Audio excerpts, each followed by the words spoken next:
Alright. Hello. Sorry, running a bit late here. Started raining where I'm at. So, cross our fingers and hope the Wi-Fi doesn't go out.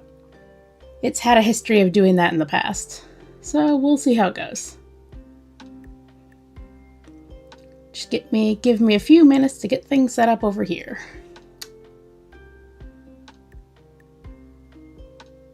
And we're rolling. Good.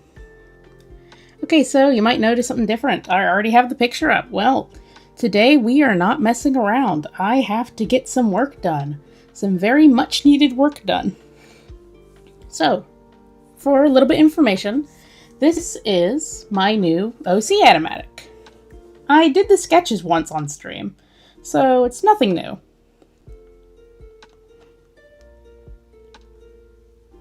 We're just in the final stages of getting it ready for viewing.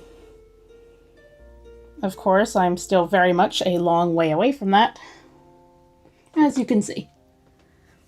So, we're just going to get straight into it and start working.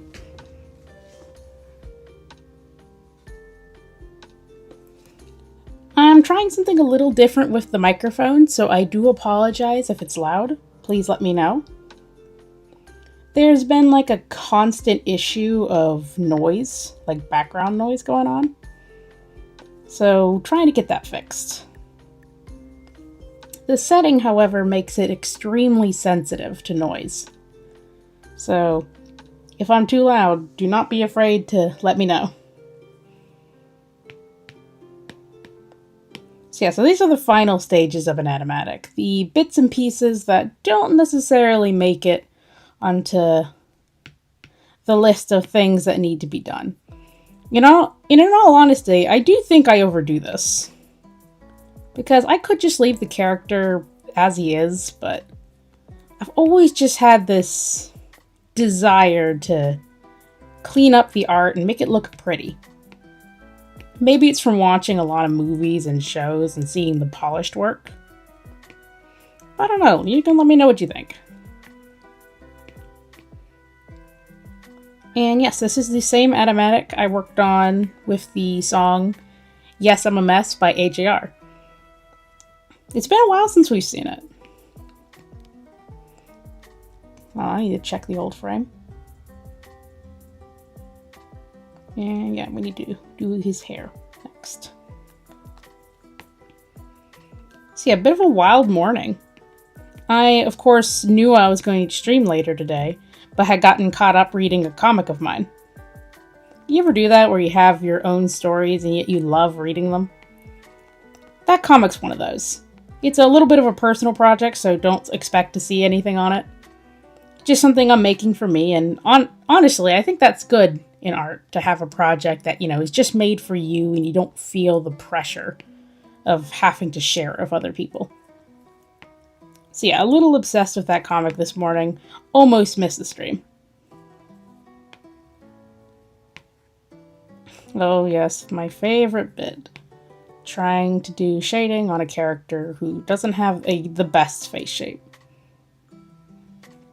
We'll live. I'm not going to turn this down.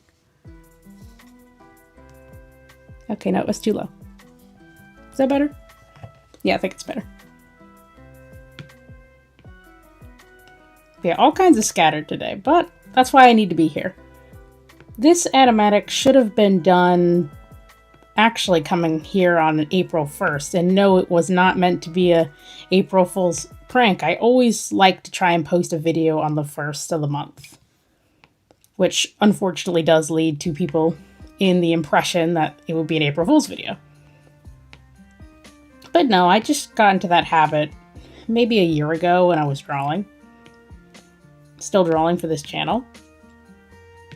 It just kept it easy for me not only to remember the date that I needed to get the video out, but was also just nice to have a designated spot for each video, because I knew exactly when it was supposed to come out. It was manageable, say 3 years ago, when the channel was small and I didn't have too much pressure. But since then, my artistic abilities have grown very much since. And now as a result, it's gotten a lot harder to keep up with it. And yes, I know, it's probably my fault. I just like adding a lot of unnecessary detail. But you know, I like the way it looks, so I don't know why bother changing.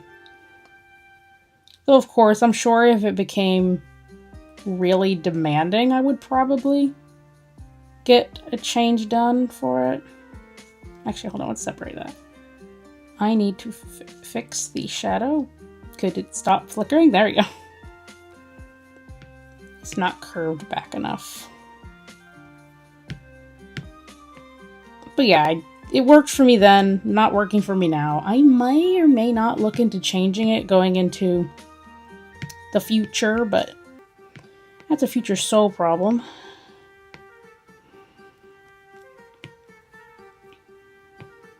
No biggie.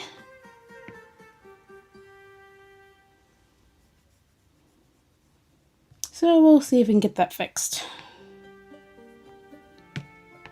But for now, I do not think this video is going to come out. I might post something on it, like, you know, a whip, a work in progress. But we'll see.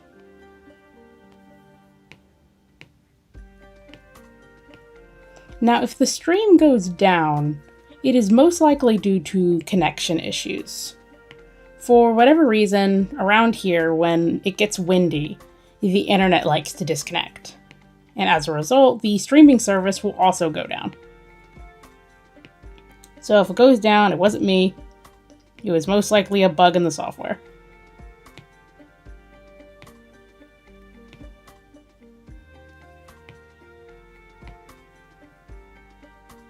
Okay, that looks a little better. Let's take a look before I change it.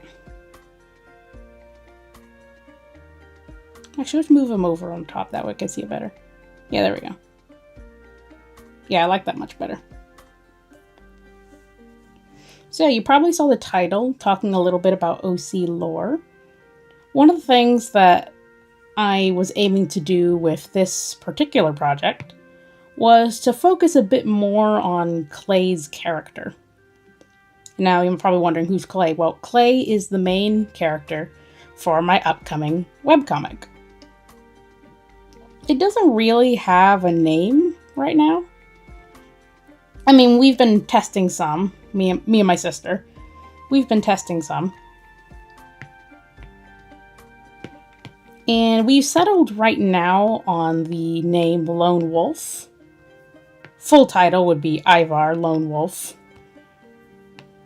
Yeah, Clay's the main character in that story. He's gone through a lot of changes over the year, not just him being presented on the channel and how I would wish him to be perceived, but also in me when I created him. A lot of things have changed, and how I view him is not the same of what he was, say, 3 years ago. I talked a little bit about this a couple live streams ago during Ivar's birthday, but something we didn't cover that I didn't get a chance to was the changes themselves that Clay went through. Like, for one, I thought he needed to be this heroic type figure, when in reality, I actually needed him to be more flawed. Not only does flaws make a character relatable, you could say, but it also makes them more human. And for Clay, there is no such thing as a perfect character. That doesn't mean he doesn't see himself as, like, heroic and perfect, but that would be an inaccurate way of describing him, because that's not really who he is. It's more of like a perception.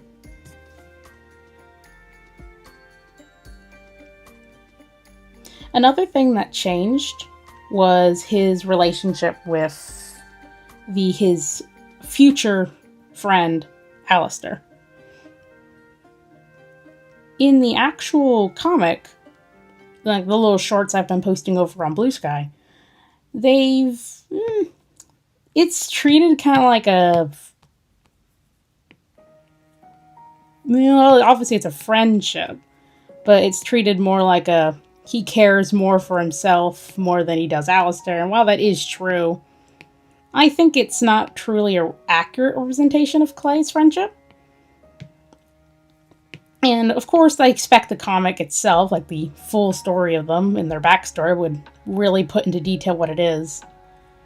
But I think a lot of their relationship stems from the origin. Because Clay used to, in my old draft of the comic, he used to actually know Alistair only after the events of the first comic. And that was fine, that worked for me. But during its rewrite, I realized that I would rather them have a introduction before that, something that they could already perceive the other person to be. A lot of this comes from the idea that I wanted Clay to have opinions on people and characters, to not only reflect the negative side of his character, but also to make the transition from enemies to friends better with him and Alistair. I'll explain that. Okay, so Alistair has always been designed to be one of the villains that Ivar fights. The new name he was given was the Twilight Avian. What changed, though, was he was supposed to meet Alistair maybe towards the middle of the main story. And it was supposed to be a pivotal turning point where Clay's life changes forever. But I didn't really like it. It just felt like the character didn't get enough time to be, in the spotlight and truly enjoyed by the audience. But it also made for a really bad representation of what I wanted Alistair to be. Because he isn't just a throwaway character. To me, anyway. He's a supporting character, a second main character, even. This might be Clay's story, but it would be incomplete without Alistair. Having him show up so late into the story just didn't sound right. And having him just show up randomly didn't sound right either. So what do? I changed the story. So, real quick, Clay had always kind of been out there trying to find a name for himself amongst a vigilante type hero. Of course, none of this ever went well for him, but there's one person in particular I thought would make a perfect rival. Introducing Alistair as the Twilight Avian. It wasn't the introduction I initially had planned, but it did achieve what I wanted from the characters, which was a opinion of each other before the actual story begins. That way, at least to me, I feel like the growth will sound a lot more rewarding between the characters' arcs now that we have a proper foundation. Yeah, all of that went behind the scenes to this Animatic. I don't just pick a song and choose to make something with it, though that is the case for some projects. But for big ones, like this one, a lot of background goes into the making of them, and I think that's what I truly enjoy about OC Animatics as a whole, is while they are used to show off skills of animation or storytelling through visuals, they also give creators the opportunity to share a bit about their world. Kind of like as if it was a TV show, but they don't have the time nor the patience to make a whole TV show. This project in particular was picked to represent Clay and introduce him to the channel. He's never properly had an introduction. Not like Alistair and not like Lobo.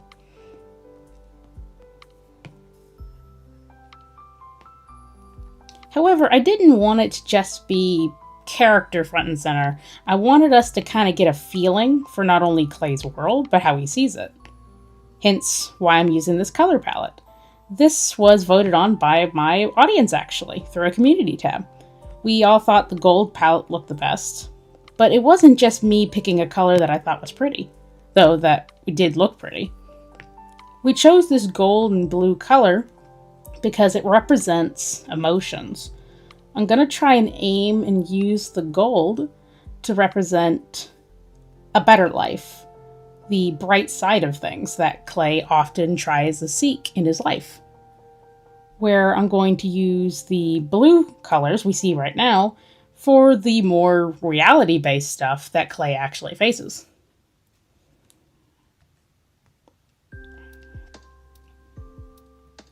The only problem with doing things like this is that it does require more work than a black and white animatic. Hence why I made so many black and white animatics over the years. They were easy. Well, in a degree. Who I'd Be still took a year and a half to complete, so there will always be that ghost looming over me. And I know if I simplified things, it would make the process easier. And I have in some cases. You might have noticed, if you've been on this channel for a while, that I've been uploading a little bit more of animation content as of lately. Like the little short I had with Lobo's new introduction and meeting the characters. I wanted to try and get out of the habit of constantly putting a lot of effort into a project and kind of let loose and just enjoy the characters. So that was my attempt at that. As a bonus, I get to make more content for you guys. But I hope it also helps me let go of this idea that art in animation needs to be always a big project. I want to enjoy the little things again. I don't like the way his shadow looks. I might have to change that, but I can't now since I've already kind of started doing it on all the other pictures, so we're going to try and make it work. Clay always has a really weird head shape. I brought this up a little earlier, but it's true. He has a weird head shape. It actually brings up a funny joke of my sister and I. For those who don't know, she helps with the creation of many of my mini shorts and even the main story. Honestly, I don't think the comics would be the same without her. She's a big help. However, we do get sidetracked sometimes and come up with some pretty silly jokes revolving around the characters. They aren't just serious work all day characters for me. I goof around a little bit and make silly stuff. In this particular instance, we were discussing Clay. More importantly, his weird face shape. Now, Clay is the result of me learning how to draw human anatomy. I learned a lot of my basics through designing him, because I knew I wanted to learn to draw people eventually. So, hence Clay's creation. But in doing so, he has such a strong jaw. It's so pointy. And while I could change it, it's just become a running gag between me and my sister, where we joke that he has a jaw that can cut diamond. So now if I accidentally don't draw it like that, she always gets on me saying that he needs a jaw that can cut diamond.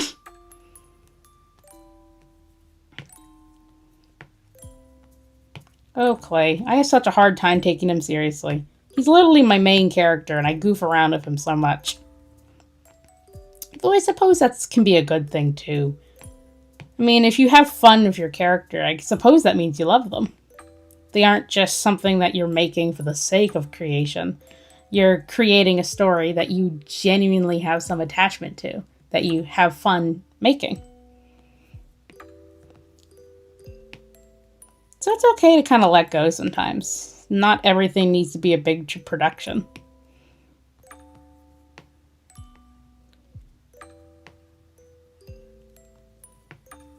Oh, I just remembered. Okay, quick spoiler warning. If you have not watched the latest episode to The Amazing Digital Circus, I recommend now to click away and not listen and go watch that. Because that episode came out the day I streamed last week.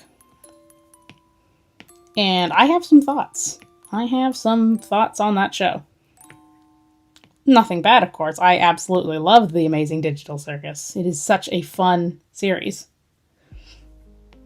But this episode in particular, I really enjoyed the storytelling and artwork.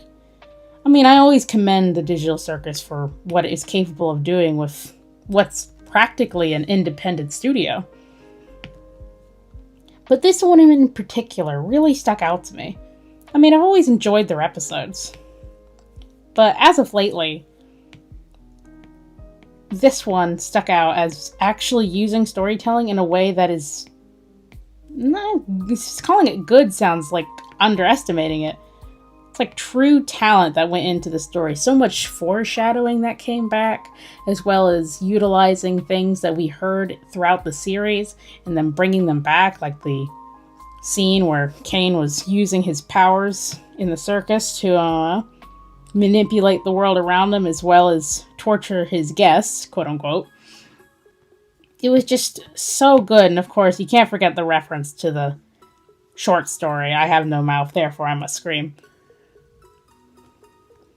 So good. So good. In the ending, I won't spoil it, but the ending, so good. I just cannot get over it. Can't wait for the next episode. So sad we gotta wait for it, like 2 months nearly.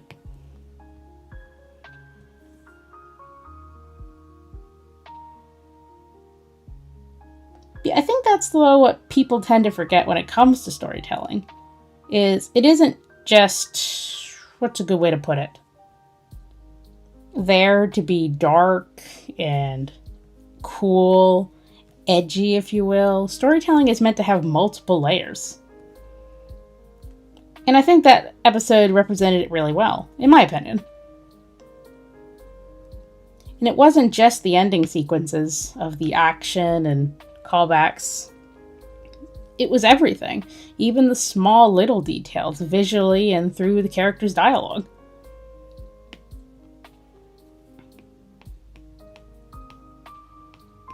And that's what I would like to achieve here.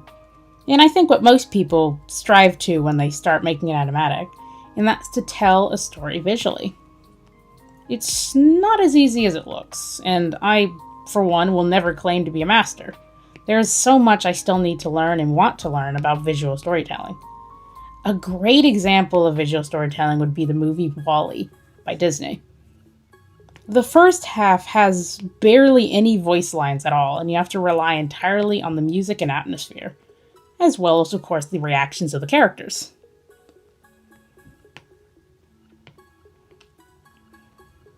I've been meaning to actually practice making a story without any help from lyrics, because most of the art pieces I make, such as these animatics, do use songs with lyrics. And perhaps it relies very heavily on each verse to tell its story. I made a project a long time ago, something just for me and my family, and it used music from movies, like the scores. It didn't rely on any vocals, it was just pure music. And I've been meaning to do that again, but this time with my brand new characters. Because there's a lot of emotion that you can invoke with silence. Something that I just don't think we, as a community, have truly appreciated much these days, of the amount of AI slop and constant advertisement in your face. I'm just very passionate about storytelling. I want to be back in the old days where storytelling was truly an art. But nothing will help it by sitting here doing nothing. If I want to make this kind of artwork one day, I need to actually do it. And I practice what I preach. So maybe after this clay project, I'll try to do something with less vocals, more music. It's hard though, it's very tricky. It's hard to know exactly what to say, or rather what not to say. Like, what can you show? Whoops, I don't want to color the whole arm.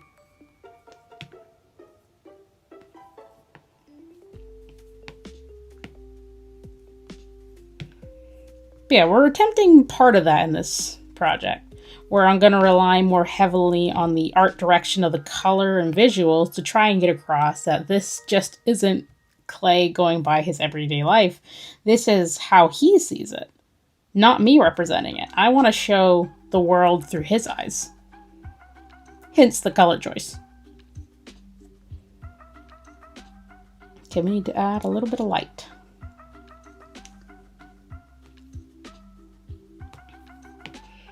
Well, since we got some time, how about we talk about how an Animatic is formed? Like, how do you get to this point? Well, I had a whole little stream and even a short made on it, but let's go over the process. Okay, so first and foremost, we should have some concept right now that you need a storyboard before you start anything. But a storyboard is practically just little squares of your entire story, based on your song, condensed into a few images. No need to go overboard, just little images to remind you what you want from your story. Hold on, let me go grab clay. There we go. Okay, but how do we get that into something like this? That's more of a story than just the artwork. Well, I think for one, if you're actually aiming to tell a story with a character, like say you have an OC and you think the song really fits them, then that's your place to start, is to begin with that character. Talk about them. Look at their life, not yours. And in this case with clay, I knew I wanted to reflect this wish of his, of wanting life to be more than what it currently is. However, one of his toxic traits is not actually embracing what's truly around him and living in a fantasy. So that controlled not only a lot of the visuals, but what would be represented. Like for instance, this iconic getting up and going to work. It sounds mundane and unnecessary, like why would you want that in a story? But that is Clay's life. It's the boring side of things. And that's what I'm trying to invoke. I'm trying to capture that emotion. So yeah, if you want to make large projects, you need some form of story, and it's good to know the character first. Then there comes the sketches. The sketches will be putting your idea on paper. Now, it's not final, obviously. They can look as rough as they want. But it is good, though, to have some idea of the animation side of things. Like, if you know you want a lot of lip sync, for example, the characters actually voicing with their dialogue or with the song, then you would probably need to have a, what's a good word? You would need to have a bit more animation there, not just a bunch of rough sketches. It can be rough. That's true. Oh, he gets his hairpiece here. Okay. But yeah, it can be kind of rough. But my general piece of advice is if you have serious animation, like later on in this, I wish I could show you, but then I'd have to go through all the frames individually, and that might take a while. But in one shot in particular, we're going to meet Alistair, and it's going to be a lot of wing movements. Those wings have more detail than, say, Alistair's body, as it doesn't move as much. So in these early stages, I focused more on the animation of the wings, so that I wouldn't have to think about it too much when it came to this stage, the line art and coloring phase. Look at his little sock. I can't draw socks, but it beats drawing feet. I hate it. Don't even get me started. I have a whole list of things I do not like, and that's one of them. Drawing human hands used to be up there as well, but I've kind of grown to like them, not in a weird sense, but just, I can draw them now. Yeah, let's say that. I can draw them now, so they don't scare me as much as, say, shoes. I don't like shoes. I have to draw them because my characters can't just not have feet, but I really don't like shoes either.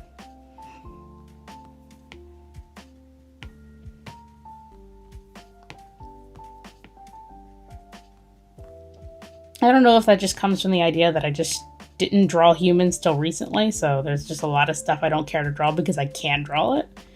Or it's just, I just don't like it. No, this is a real thing too. I mean, I've avoided drawing shoes, even in my own personal work, just for me. I make comic pages and I will deliberately find ways to keep the feet off camera as I don't want to draw it. Whoops. There's a gap somewhere. Art can just be so weird sometimes. But yeah, I suppose that's part of the learning, though. We have to pick up new things, learn how to draw new things, and draw things we don't necessarily want to. All in the sake of improvement. Okay, I'm gonna fix this shadow. Make it a little... not too harsh. Now, I could have gone without the highlight. I do realize that now. But since I have 5 frames already with the highlight, I can't just take it off. I might remove it for the next shot, maybe. The next set of frames, I might take it off, but for now, we are stuck with the highlight. It's here for the long haul.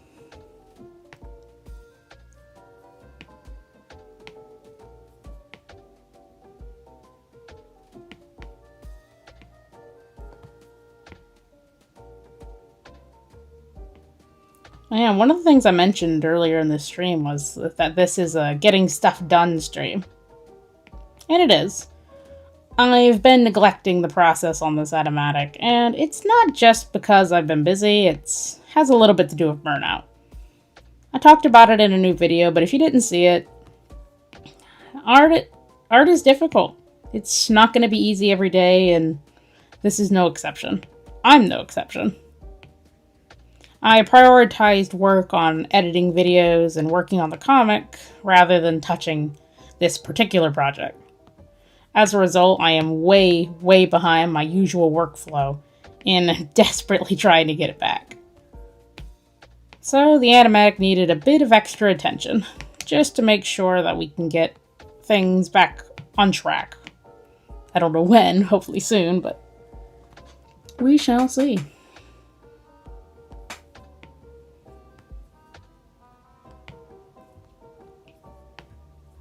Do I even put a highlight here? Let's check. I only went down so far. Okay.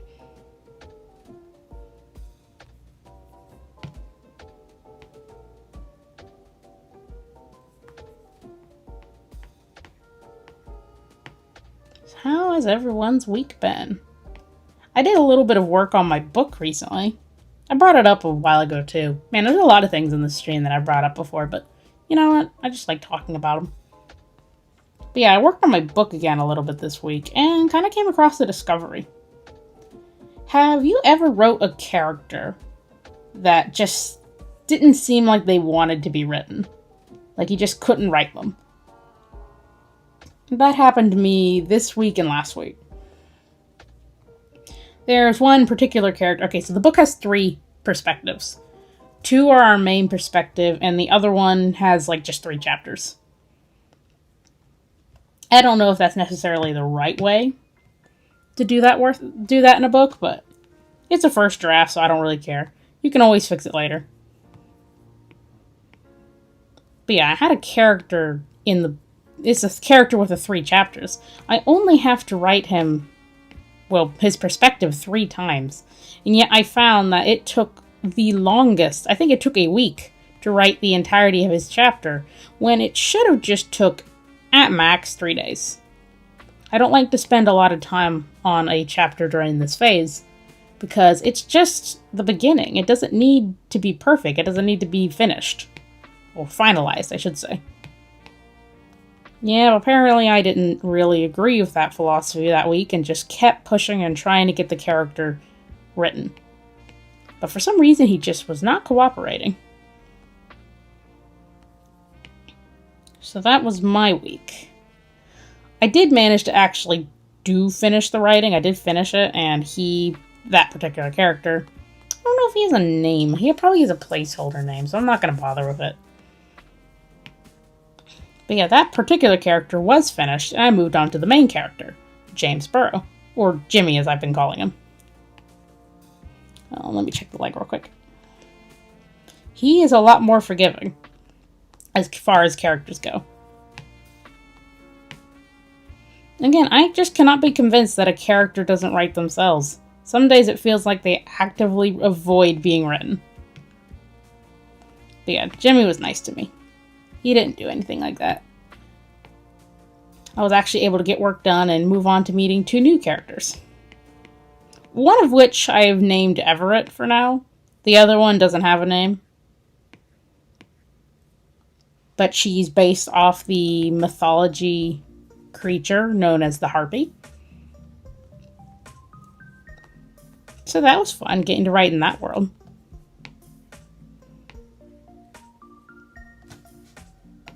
I didn't get to the main comic, though, of Ivar, as I planned. This week I had written out in my planner to actually get some of the official thumbnails done and write a little bit in the script. But I want to work on that comic so bad. I don't want to do all this planning. The truth is, I really don't need the planning. It's just, I'm very uncomfortable if I try and write a story with no idea where it's going. And especially something as time-consuming as a comic, I don't really want to waste my time drawing out a bunch of panels, only to find out that I don't really care for the current segment and then trash the whole thing.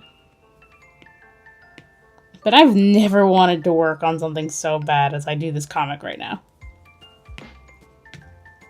I'm trying not to let myself get fooled, though, because it's very easy in excitement to step into a new project just because it's exciting, not because you actually want to create it. Because I know that comic will take a lot of time. It will probably be my main project for a good few years even. So I don't want to just dive in and hope it works out. I really want to have an idea first. But that requires me to be disciplined, and sometimes I'm good at it, sometimes I'm not. I think I relate to Clay in that fashion. He's like that, just a little bit. Scattered, wanting the next best thing. But I think characters do reflect bits and pieces of their creator. Clay, I would say, more so than the others. Okay, I'm gonna fix the shadow around his head.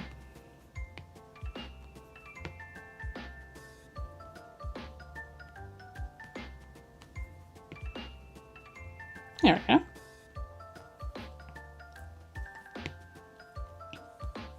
Oh, I do apologize if upload consistency gets kind of weird here in a couple weeks. I am currently in the process of looking for a new job, so while it looks like I have the time to create, at the same time I need to find a way to support myself or else we can't keep doing this. I love streaming, I love drawing, and I would love to make it a full-time thing one day. But for now, I do need to get my life in order, first and foremost. So there might be a drop away from YouTube for a little bit. I don't expect very soon, like right away, but don't worry, I'll let you know. I will make sure to update all the socials. But if I step away, it probably wouldn't be more than maybe a week or two. Word from the wise. Do not take on multiple things at once. During this life search of mine, I've become invested in several activities. One of which is this art, the other one is a book, the other one is a comic, and the fourth one was clay making, I think. I also dabbled some in dog training, because I do have a little dog, his name's Gilbert. And I think part of it is like an equivalent of having a midlife crisis, and I'm not even middle-aged. But I just want to try new things and do new stuff and find some support, some structure.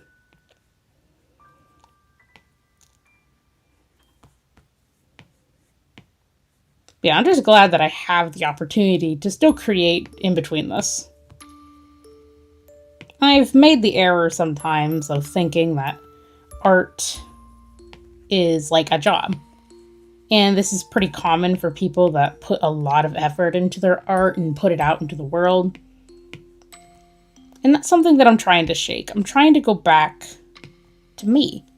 What the art initially started out as. It wasn't trying to be anything. It was just an activity that I enjoyed.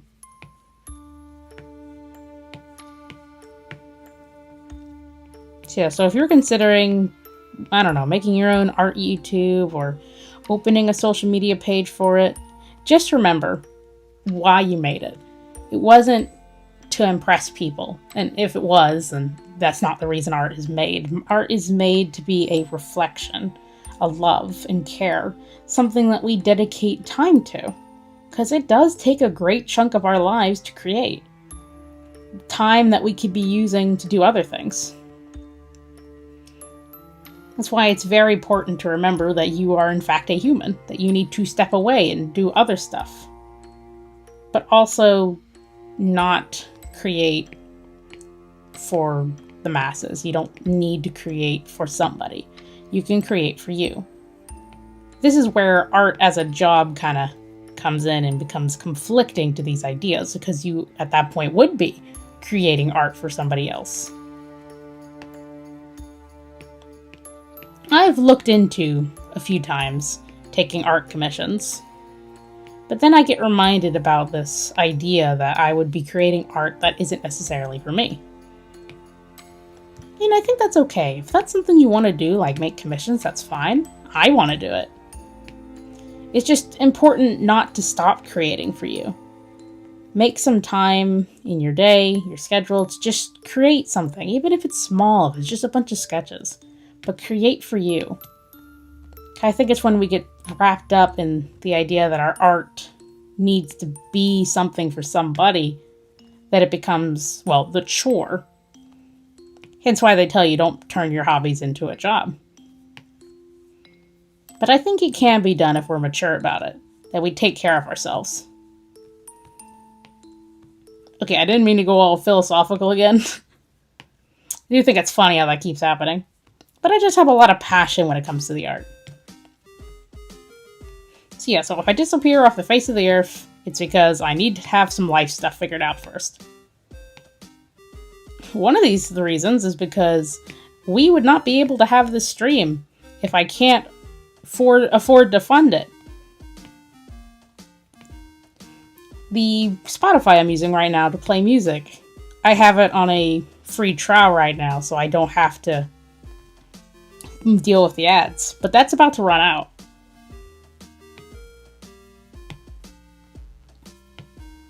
Yeah, and I really don't want to go back to the ads. I've really been enjoying this. So for the sake of us and my craft, I'm gonna have to find some way to make ends meet. And don't worry, nothing scary. It's not like I'm wasting away. No, I just need to get something. A job. Just a simple job. I do have support from family. I'm just in between jobs.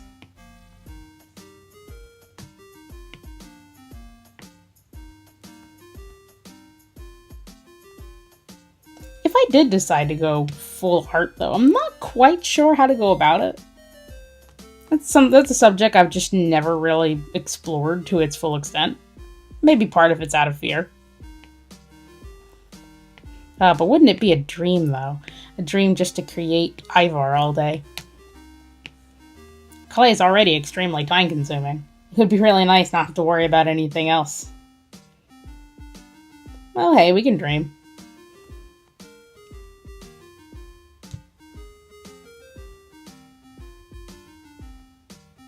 Gonna redo the highlight again. Yeah, I'm definitely removing the highlight, though, from the next few panels, because this takes a while. Longer than I wanted it to. I could just cut it off in the middle, but I just think it would look really weird.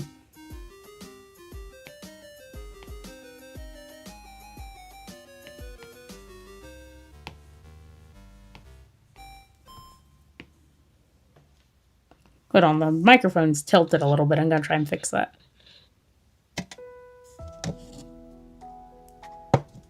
There we go. Is that better? Honestly, some days like this, I wish I had a webcam. This microphone is holding on by a string. It's actually from a... Where's the case? It should be down here. This is a DJI mini microphone, too. I had it for other reasons, but it's the only microphone I have, and I do enjoy the quality. The only problem is I don't have a stand or anything for it to sit on. But it does have a magnet on the back, so I've been using the magnet as a stand. It's attached itself to what looks like a paperclip. One of those page holders.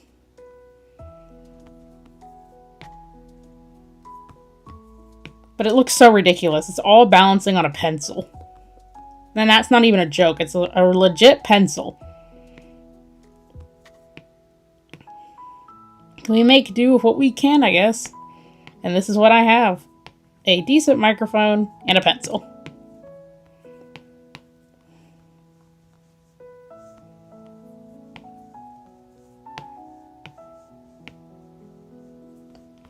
You know, I've been meaning to, and that's one reason why I made this animatic. I've been meaning to talk a bit more about Clay. Not just in the blab sense that I did earlier, but introduce him more to the channel. One of the things I think I failed to do as his creator is to give you all a proper look into his life. Well, we've talked some about today about his issues as a character, but nothing about the background. Clay does have a brother. His name's Brandon. I don't have a drawing of him. You can find him by looking at a short I posted, like the whip version of this, a work in progress. You can find Brandon there, but he's towards the end. But yeah, Brandon was added to the story shortly after Clay's creation. I kind of already had an idea that I wanted him to have some sibling. Part of it for story reason, the other side of it is that Clay always just struck me as a guy that came from a home with siblings. Not only his strength to kind of pick on a stronger type like Alistair, but also the idea that he's genuinely kind of goofy and silly. So there's other traits, but I can't think of them right now. But yeah, that made me think that Clay probably had a sibling, so I always had an idea. Hold on, I'm going to switch this back to normal. Yeah, helps me better see where the shapes are. Yeah, but I knew he was always going to have a brother. That was planned. But here's the funny thing about him. In the world of Ivar, there's two species. There are two sets of humans, but one of them is called fauna. Clay comes from a mixed home, where his mother was a feline fauna, or cat fauna, and his dad was human. Brandon would be what you would call like a good mix. He looks like his dad, but he looks like a brown tabby, a long-haired brown tabby. Clay looks like his dad as well, but looks pretty standard. Now here's a cute little detail about Clay. I don't know if we can find it here in his sketches, but let's take a look. Is his mouth ever open? I don't think so. No, okay, so his mouth's not open. But if I can find a picture of him with his mouth open, I'll show you. I don't think I'll be able to today. But fauna, more specifically feline and canine fauna, they have these large, well, no puns intended, canine teeth. It shows up in their smile, and it is very obvious that it is an enlarged tooth. Now, I don't believe that combinations are possible. Like if you were to take two fauna, like let's say cat and avian, or just bird fauna, I don't think you get a cat-bird hybrid. I just think you take traits from your parents. Like for instance, if Clay's father wasn't human and was like a dog fauna, who is a humanoid dog, he wouldn't be a cat dog. He would just be either a dog or a cat. And in this case, Brandon just happened to take after his mother, and Clay took after his father. There is one rule, though, that I don't mind joining the species together, to kind of, like a tell, that you can tell somebody is related to a fauna, is that Clay has an enlarged tooth. Let me draw a little sketch. Okay, so if this was his mouth, a normal human would have flat teeth, but Clay has a tooth, a rounded tooth that sticks out. Now this isn't to be confused with Alistair, that has a large fang, because those are preening teeth. But Clay has like a flat tooth that sticks out. It's larger than the others. So when he smiles, it's easy for some people in the world to tell that he came from a fauna family. Now, not all fauna have those big teeth. Like, for instance, deer and goat. They don't have those big teeth, and neither does... I don't know, does aquatic fauna have them? I don't think so. I think aquatic fauna have just tiny, sharp teeth. Kind of like a shark. But yeah... he has kind of those large teeth to indicate that he's from a fauna family. Now, I don't have any pictures of Clay's family. I have an old sketch, maybe I'll share next Thursday. Because for those who don't know, I do a Thursday looking back series where we recap on some of the old art I've made. So maybe next Thursday we'll get to see the Clay's family overall. But I don't have any pictures of his father. Mainly because I like keeping the mystery alive that we don't necessarily know what Clay's father looks like. Mainly because he's no longer in the picture. Clay has a stepfather instead.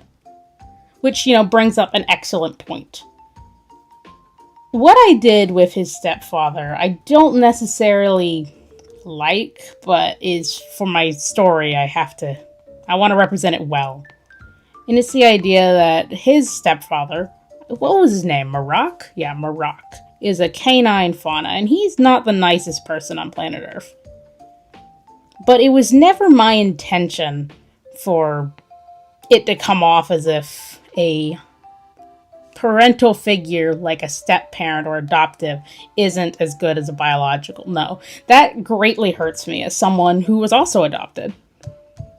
I don't want that to ever be what comes out of it. I want what it to be is just the idea of Marak's own issues being projected. It has nothing to do with him being a father, though he does not make a very good father. I hope that makes sense. I have a lot of conflicting things when it comes to storytelling. Now, I could have just made Marak his actual father, and that would have solved my issues with adopted/step parents. But I didn't like the idea of that either. Because Marak's not really a dad. He's not even a stepdad. He's not a dad who stepped up. He's just there. I think really what I wanted to capture from it is the idea of his manipulation to Clay's mother. And I also wanted Clay to have some idea of a good parental figure. So I kind of compromised and had his father be a pretty decent man until something became of him and he's no longer in the picture. It's a weird case all around. I don't necessarily have the story as figured out as I would like, but that's another reason why I make these. I believe through music I've found that it helps me flesh out the characters a bit more. Like in this case, I learned a lot about Clay's perception of the world, as well as a view of himself. But yeah, stepfathers out there who actually stepped up, we love you. Fathers, we love you too. I think honestly it's a greatly underappreciated part of the family circle.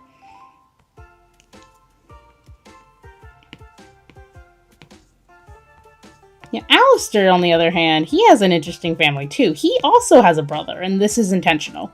Won't spoil anything, but that is intentional. But he comes from a household where there is no mother in the picture. And they just have their dad. A very scattered, stressed man who's trying his best.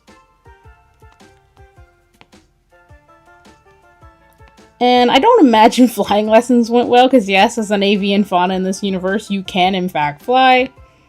But you do still have to learn. Yeah, so life growing up as a fauna or a human is very different in Ivor than it would be for us. Do I need to shade his arm? Probably should check that real quick.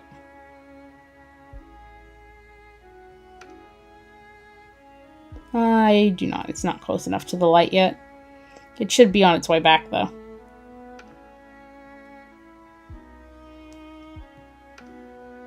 Whoops. Don't mean to connect those two panels yet. Almost done here. We have 3 frames left. And then we'll be done with sad clay.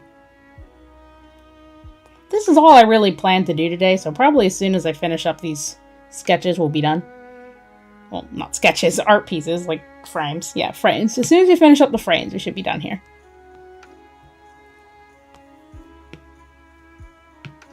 Oh, don't want it on that. I want it on just normal. What's something else interesting about the fauna? Well, I think I mentioned once that deer fauna don't lose their antlers. Oh, that's something we need to cover. The idea that they have antlers anyway. Okay, so there's a character we have in the series. Her name's Clover, and she has antlers. Which, if you know anything about deer, would be kind of considered unusual, because female deers don't have antlers.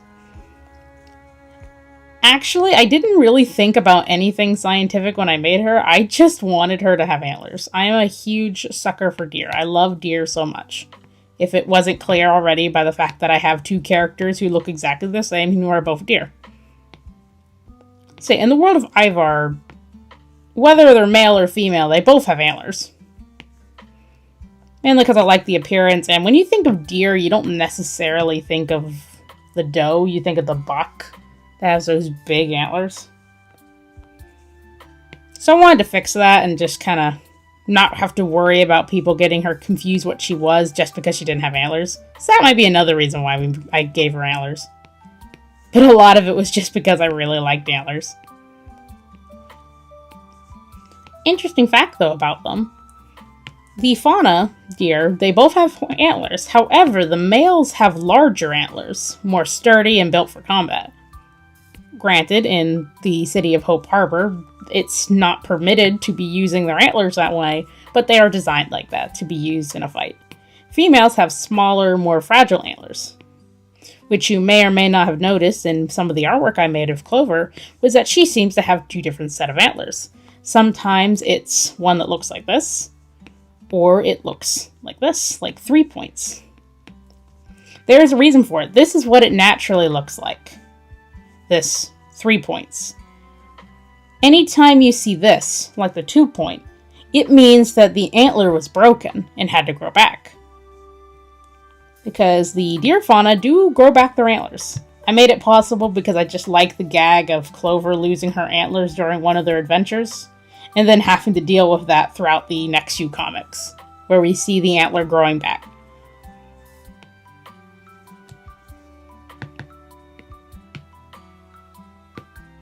I'm gonna get a drink of water real quick.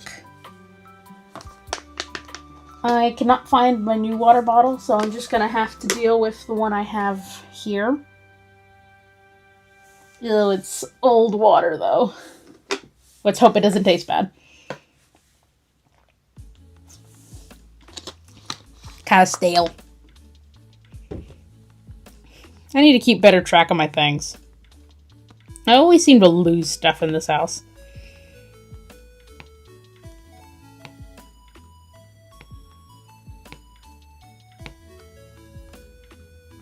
Alright, let's get the arm.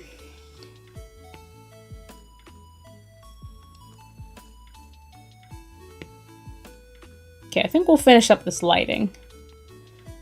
And I'll probably call it quits. We got a lot of work done. Not only did we get some interesting facts about fauna of the Ivar universe, but we also learned a little bit about animatics. Now, we didn't finish the piece, which is something that I was hoping to do, but maybe I'll finish the rest of it off camera.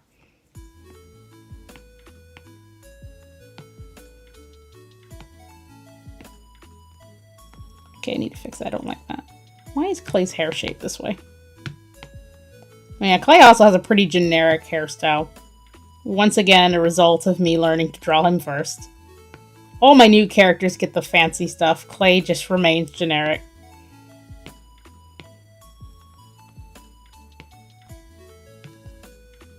Okay, there's a gap somewhere. Let's close the gap.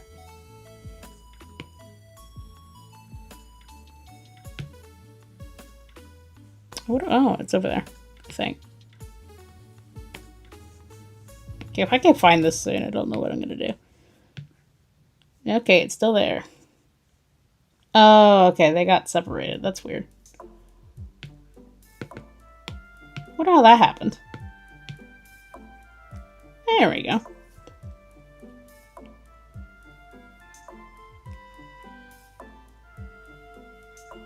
Now to do the lighting.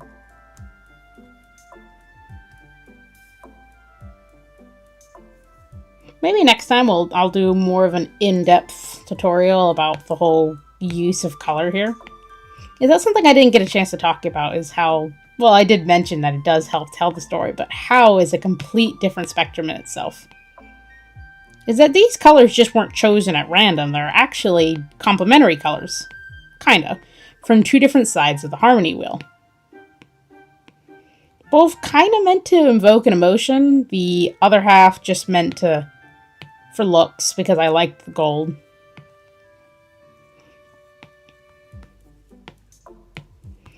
So yeah, maybe next stream we'll go more into depth about that. Learn a little bit about color.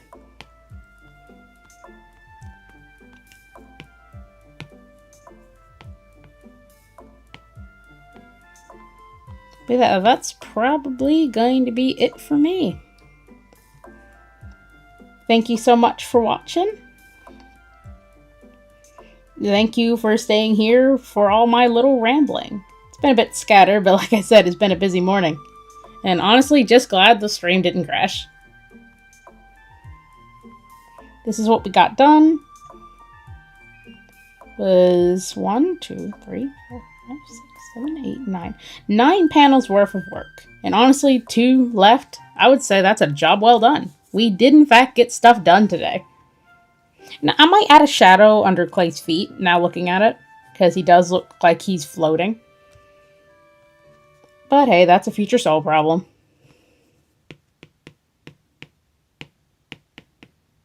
Thanks again for watching, and as always, keep making stories, and I'll see you in the next stream.